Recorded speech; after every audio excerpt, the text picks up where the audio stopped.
ሰላም ኤደን እባላለሁ። ይሄ የኔ ታሪክ ነው። የተወለድኩኝ ቀን በሆስፒታሉ ላይ በጣም የሚያምር ህብረ ቀለማት በሰማዩ ላይ በትልቁ ተስሎ እንደነበረ ቤተሰቦቼ ነግረውኛል። እንደነገሩኝ ከሆነ የተወለድኩበት ቀን በጣም የተለየ ቀን እንደነበረም ነግረውኛል። ሁሌም ቢሆን የሚንከባከቡኝ የነበረው ልክ እንደ ልዕልት ነበረ።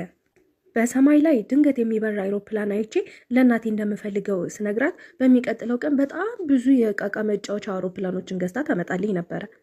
በዓለም ላይ ካሉ ነገሮች በሙሉ አስበልጠው እንደሚወዱኝ ያሳዩኝ ነበረ። ከዛም አንድ ቀን ግን በመንደራችን በጣም ብዙ ህፃናት አብሮ ተሰብስበው ሲጫወቱ ተመለከትኩኝና ወደ እናቴ መጥቼ ጨዋታዬን የሚጋራኝ ስለፈለግኩኝ በጣም ትንሽዬ እህት እፈልጋለሁ ብዬ ነገርኳት። ከዛ ቀን በኋላ እናቴና አባቴ በጣም በኃይለኛው መጨቃጨቅ ይጀምራሉ። እናም እንደተጣሉና እንደተኮራረፉ በደንብ በሚገባ ተሰምቶኛል። እንደገና አብረው እንዲሆኑ እንዲግባቡ ለማድረግ በጣም እየሞከርኩ ነበረ። ነገር ግን በጭራሽ ሊሳካልኝ አልቻለም። አንድ ቀን እናቴና አባቴ አብረውኝ ወደ ሲኒማ ሄደን ፊልም እንድናይ ፈልጌ ጠየኳቸው። ነገር ግን እናቴ አባትሽ በጣም ቢዚ ስለሆነ እኔ አብሬሽ እሄዳለሁ አለችኝ። እኔ ግን አብረን እንድንሄድ ስለፈለኩኝ ምናልባት ሁለታችሁም እረፍት በምትሆኑበት ሰዓት ማድረግ እንችላለን ስላት፣ እናቴ በጭራሽ እረፍት አንሆንም፣ እኔ አብሬሽ ማድረግ እችላለሁ፣ አሊያ ለብቻሽ ማድረግም ትችያለሽ አለችኝ። ከዛ ግን በህይወቴ ልክ እንደ ቅዠት በጣም የሚያስፈራኝ ነገር 14 ዓመት ሲሞላኝ ተፈጸመ። እናትና አባቴ ለመለያየት ወሰኑ። እናም እናቴ በልጅነቷ ወዳደገችበት ቤት ለመመለስ ወሰነች። እናም አባቴ ደግሞ በነፃነት ወደ ስራው ለመሄድ አሰበ። እኔ ምንም አማራጭ ስላልነበረኝ ከእናቴ ጋር አብሬ ሄድኩኝ። ልክ ስንደርስ በጣም በህይወቴ የሚያስደነግጥ ነገር አየሁኝ። እናቴ በጣም ባለሀብት ነበረች። በጣም የሚያምር ትልቅዬ ከተማ ቤትና ትልቅ የእርሻ ስፍራ ነበራት። እኔም በጣም ግራ በመጋባት እናቴ እንዴት ነው ስለዚህ ነገር እስካሁን ድረስ ልትነግሪኝ አልቻልሽው አልኳት። ከዛ እሷም ያን ያህል አስፈላጊ ነገር ነው ብዬ ስላላሰብኩኝ ነው ብላ መለሰችልኝ። ምላሿ ምንም አላጠገበኝም። ግን እሷ እንዳለችው መቼም ለእኔ የምትደብቅበት ምንም አይነት ምክንያት አይኖራትም ብዬ ዝም አልኳት። ከቀናት በኋላ በመንገዶቹ በሜዳዎቹ አካባቢ እየተዘዋወርኩ ባለሁበት ሰዓት እግሬ ድንገት የሆነ የተጠመደ ገመድ ውስጥ ገብቶ ጠልፎ ጣለኝ። በመውደቄ በጣም ተናድጄ ነበረ። ከዛም ብዙም ሳይቆይ በእኔ እድሜ ያለች ልጅ እየሮጠች ወደ እኔ መምጣት ጀመረች። ከዛም እሷም ልክ እንደኔ ተንሸራታ መሬቱ ላይ ወደቀች። ከዛም ደህና እንደሆነች ስጠይቃት ስታየኝ በጣም ደነገጠችና በጣም ይቅርታ፣ ይሄንን ገመድ የሰራሁት ለወጥመድነት ለመሞከር ነበረ፣ እዛ ላይ ጠልፎ እሱ እንደጣለሽ አላየውሽም ነበር አለችኝ። ከዛም እሷ እንደሆነች ይህን ያደረገችው ሳቅ በጣም ተናድጄ አሁኑኑ ከዚህ ላይ አውጭኝ አልኳት። ከዛም እሷም ወደ እኔ ቀስ ብላ መጣ። እሺ አደርገዋለሁ። አሁን ሁለት ዜናዎች አሉኝ፣ አንዱ ጥሩ አንዱ ደግሞ መጥፎ ነው። ጥሩ ዜና ይሄ የሰራሁት ነገር በጭራሽ ይሰራል ብዬ አላሰብኩም ነበር አለችኝ። መጥፎ ዜና ደግሞ እንዴት አድርጋ ከዚህ እንደምታስለቅቀኝ አለማወቋ ነበረ። በጣም ስላናደደችኝ በንግግሯ ያምሻል እንዴ አሁኑኑ የሆነ መፍትሄ ፈልጌ አልኳትኝ። ከዛም የሆነ ነገር ያየች ይመስል ዞራ ተመልሳ እየሮጠች ሄደች። ከዛም በኋላ ብዙም ሳትቆይ ከእናቷ ጋር ተመልሳ መጣች ወደ እኔ። ከዛም እናትዬቱ በጣም በትዕግስት ቀስ ብላ እየፈታችልኝ እያለ እናቴ ከርቀት አይታን እየሮጠች መጣ። ልጅቷን አስፈንጥራ አስነሳቻት። ልጄን ምን እያደረግሻት ነው? አሁኑኑ ከዚህ ራቂ አለቻት እናቴ። ሴትዮዋም እናቴን ስታያት በጣም ደንግጣ ሊሊ እዚህ ምን እየሰራሽ ነው ብላ ጠየቀቻት። ከዛም እናቴ መቀጠል አድርጋ ይሄም የኔ ቤትም ነው፣ እኔ በፈለግኩት ሰዓት የመመለስ መብት አለኝ፣ ደግሞ እንዴት ነው ይሄን ሁሉ እርሻ እንደዚህ ልታከስሩ የቻልሽው አለቻት።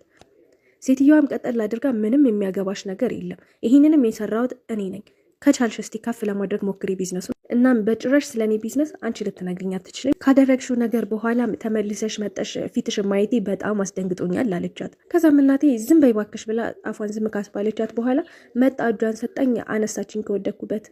እናም ከንግግራቸው እንደተረዳሁት ከሆነ ይቺ ልጅ የእናቴ እህት ናት፣ ክርስቲ ትባላለች። እናም ያቺ በኔ እድሜ ያለችው ትንሽዬ ልጅ ደግሞ ያክስቴ ልጅ ናት፣ ናንሲ ትባላለች። እናም የሚኖሩት ከኛ ቤት አጠገብ ካለው ትልቁ ቤት ውስጥ እንደሆነ አይቻለሁ። እሺ ይሄንንስ አስፈላጊ አይደለም ብለሽ ነው አክስትና ያክስት ልጅ እንዳለኝ ያልነገርሽኝ? እሺ ሌላስ ምን የደበቅሽኝ ነገር አለ?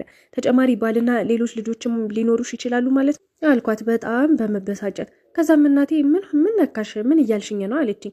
በጣም ነበር ጭንቅላቴ እየዞረብኝ የነበረው። በጣም ብዙ ጥያቄዎች ነበሩብኝ በጭንቅላቴ ውስጥ። እናም እናቴ ደግሞ ጥያቄዎችን በስነስርዓት እየመለሰችልኝ አልነበረም። ያለኝ አማራጭ ለአባቴ መደወል ነበረ።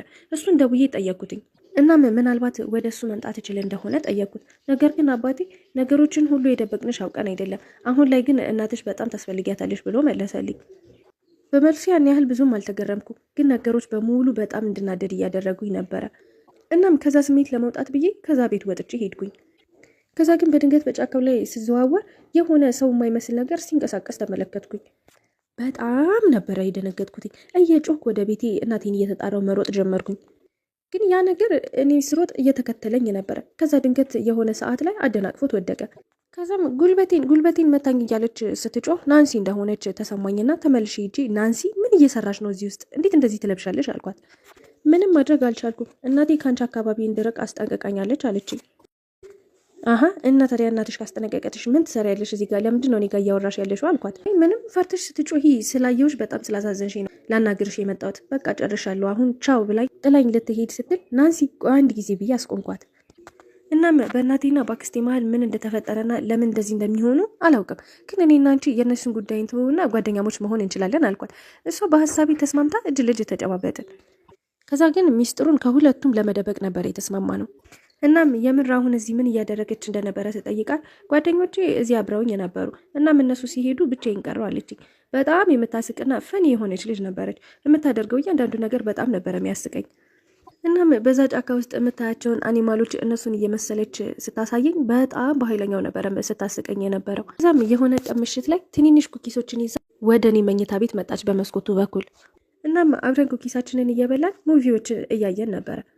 ክረምቱ ካለቀ በኋላ ሁለታችንም በጣም ጥሩ ጓደኛሞች ሆነን። እናም እናቴ ከናንሲ አንድ አይነት ትምህርት ቤት ውስጥ አስገባች። አንድ ትምህርት ቤት እንደምንማር ስናቅ በጣም ነበር የተደሰት ነው። ምክንያቱም በጣም በሚስጥር የጀመርነውን ጓደኝነት ይበልጥ ያጠናክርንላል ብለን ስላሰብን ነበረ። እናም በትምህርት ቤታችን ውስጥ የተመለከትኩት ነገር ቢኖር ናንሲ በጣም ሲበዛ የዋህ የሆነች ልጅ እንደነበረች ነበር። የሁሉንም ሰው የቤት ስራ ብቻዋን ቁጭ ብላ እየሰራች ነበር የተመለከትኳት። እና እኔም በጣም ግራ ገብቶኝ እንዴት የዚህን ሁሉ ሰው የቤት ስራ ትሰሪያለሽ ብዬ ጠየኳትኝ። እናም እሷም ጭራሽ ከባድ ነገር እንዳልሆነ ቀለል አድርጋ ነበር እየነገረችኝ የነበረው። እኔ ይህንን ባደረግ ቁጥር ጭንቅላቴ ላይ በጣም አሪፍ እንደሆነ ያግዘኛል አለችኝ። በጣም በየዋህነቷ ተገርሚ በጣም በጭንቅላቴ ውስጥ እያሰብኳትኝ ነበረ። እናም ግን የእናቴና የአክስቴ ግጭት ጭራሽ ሊያቆም አልቻለም። እንደውም እየተጋጋለ ነበር የመጣው። በዚህ ዓመት የተዘሩትን እያንዳንዱን የፋርመር ውጤቶች እኔ ነኝ የምሸጣቸው አለች አክስቴ ለእናቴ። እናም ሳትጠይቅኝ እንዴት እነዚህን ቲማቲሞች ትሰበስቢያለሽ ብላ እናቴን እየተቆጣቻት ነበር። ከዛም እናቴ አንቺ ስላልቻልሽበት የግድ ቢዝነታችንን በሁለት እግሩ እንዲቆም ማድረግ ስለነበረብኝ ነው ይህን እያደረግኩ ያለሁት አለቻት። ከዛም ክርስቲ በድንገት አንዱን ቲማቲም አንስታ የእናቴ ፊት ላይ ፈጠፈጠችው። ከዛ በኋላ ግን እርስ በርስ በቲማቲሙ መደባደብ ጀመሩ። የቲማቲም ፌስቲቫል አስመሰሉት አካባቢውን።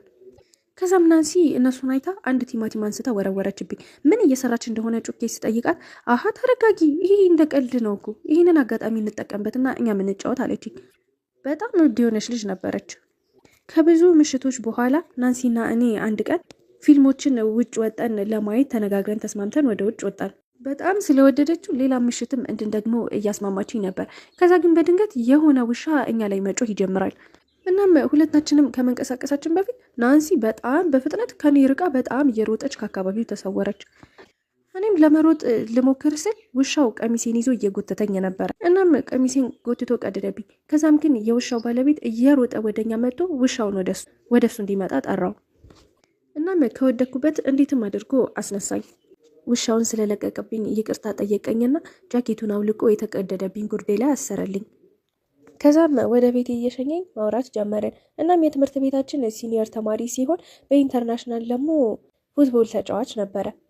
እናም ልክ ወደ ቤቴ ስደርስ ናንሲ በር ላይ ቆማ እየጠበቀችኝ ነበረ። እናም ልክ እንደደረስኩ ስትመለከተኝ እየሮጠች ወደ ቤቷ ሂዳ ገባች። በጣም ነበር ላወራት ፈልጌ የነበረው፣ ግን ደግሞ ስለነበረ ወደ ቤቴ ገብቼ ተኛው። ከዛ ግን በድንገት የሆነ መብራት ፊቴ ላይ ሲበራብኝ ነቅቼ ለመመልከት ሞከር። ሳያት ናንሲ ናት። ያምሻል እንዴ? ምን እየሰራሽ ነው አልኳት። አንቺ ራሱ ችግርሽ ምንድን ነው? ምን እየሰራሽ ነው አለች። እናም ምን እየሰራሽ ነበረ ከጃርክ ጋር ብላ ጠየቀችኝ። ታውቂያለሽ ወይ ብዬ ስጠይቃት አዎ በደንብ አውቀዋለሁ አለችኝ። እሱ በጣም መጥፎ ልጅ ነው፣ በጭራሽ ልትቀርቢው አይገባም አለችኝ። በደንብ እንድታስረዳኝ ጠየቅኳት።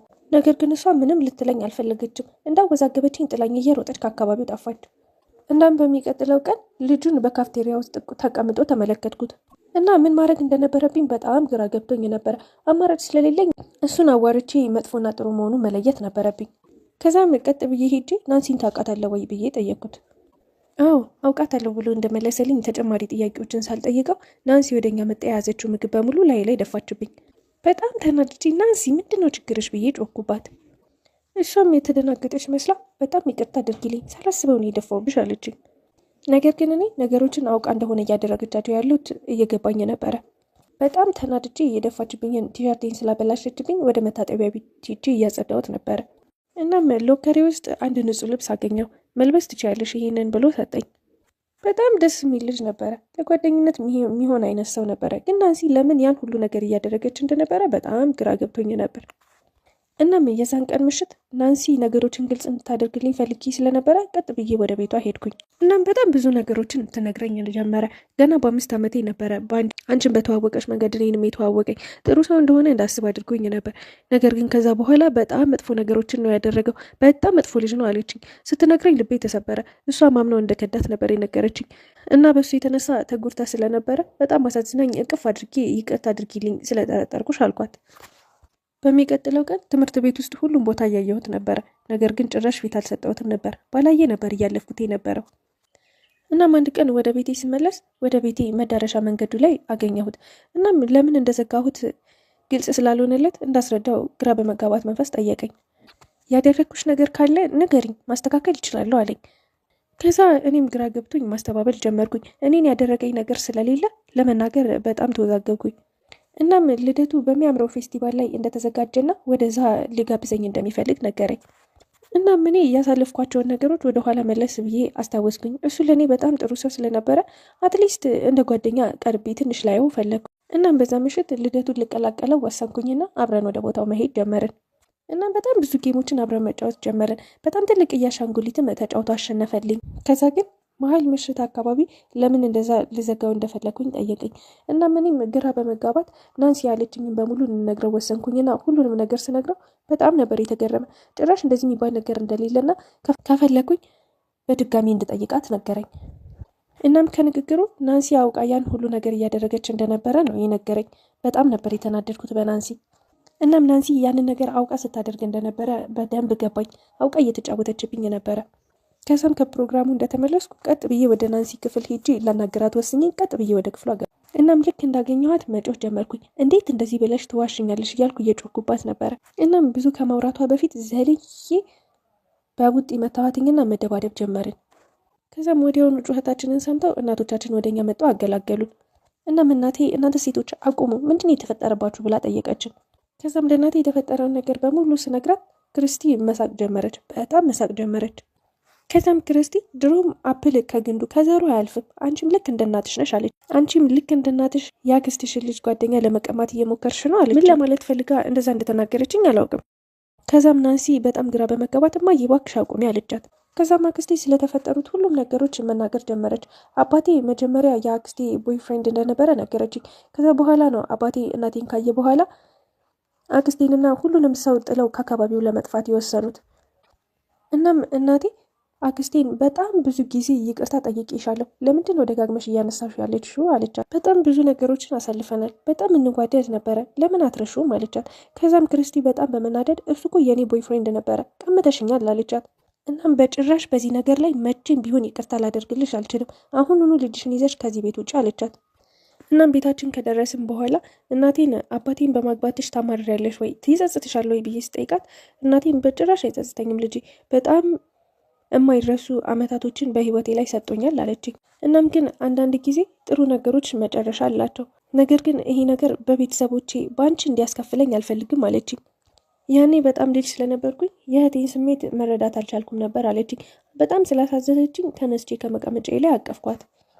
እናም በሚቀጥለው ቀን እኔ ምን ማድረግ እንደነበረብኝ ያውቃለሁ።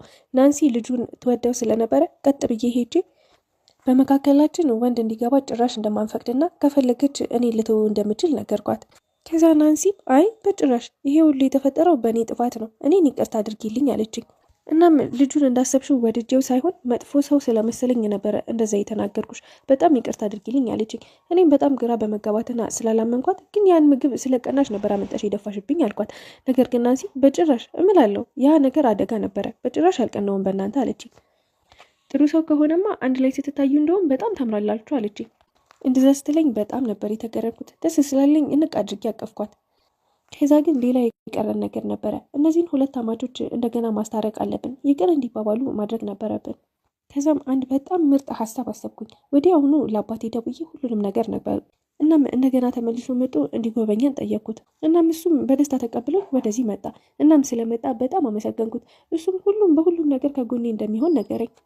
እናም በደንብ ይሄ ነገር ለእናቴ ጭራሽ ቀላል እንደማይሆንልኝ እንደሚያውቅ ነገር። እናም እናቴምና አክስቴ በእርሻው ቦታ ላይ ስራ ይዘው በነበረበት ሰዓት አባቴን ይዤ ወደ እነሱ ሄድኩኝ። ሁለቱም ሲመለከቱት በጣም ነበር የደነገጡት። አክስቴ እዚህ ምን እየሰራ ነው ብላ በጣም ተናደደች። ከዛም አባቴ ቀጥ ብሎ ወደ ክርስቲ ሄዶ ክርስቲ እባክሽን ይቅርታ አድርጊልኝ ላደረግኩሽ ነገር በሙሉ አላት። መጀመሪያም ቢሆን የወደድኳት እህትሽን ነበረ። እናም እሷ የማገኝበት መንገድ መጀመሪያ አንቺን መቅረብ መስሎ ስለተሰማኝ ነበር የቀረብኩሽ። የአንቺን ልብ እንደሚሰብር ባቅ አላደርገውም ነበር አላት። ከዛም እናቴም ቀጠል አድርጋ ክርስቲ እባክሽን ይቅርታ አድርጊልኝ፣ የምታስቢው ነገር በሙሉ ትክክል ነው፣ ግን እባክሽን ይቅርታ ከልቤ ነው አለቻት። ከዛም ክርስቲና እናቴ ተቃቅፈው ክርስቲ አይን ላይ እንባ መፍሰስ ጀመረ። እኛም ሁለታችንም ሄደን እቅፍ አደረግናቸው። እናም የሁለቱ እህትማማቾች ነገር ከተፈታ በኋላ እናቴና አባቴ በድጋሚ አሪፍ ነገሮችን ሼር ሲደራረጉ እያየኋቸው ነበረ። እናም በመጨረሻ የገባኝ ነገር ቢኖር ሰው በፍቅር ጭራሽ ተስፋ መቁረጥ የለበትም። መቀያየም እንኳን ቢኖር በመካከላቸው መታገል አለባቸው እነዛን ነገሮች ለመፍታት። አሁን ሁሉም ነገሮች ተስተካክለዋል።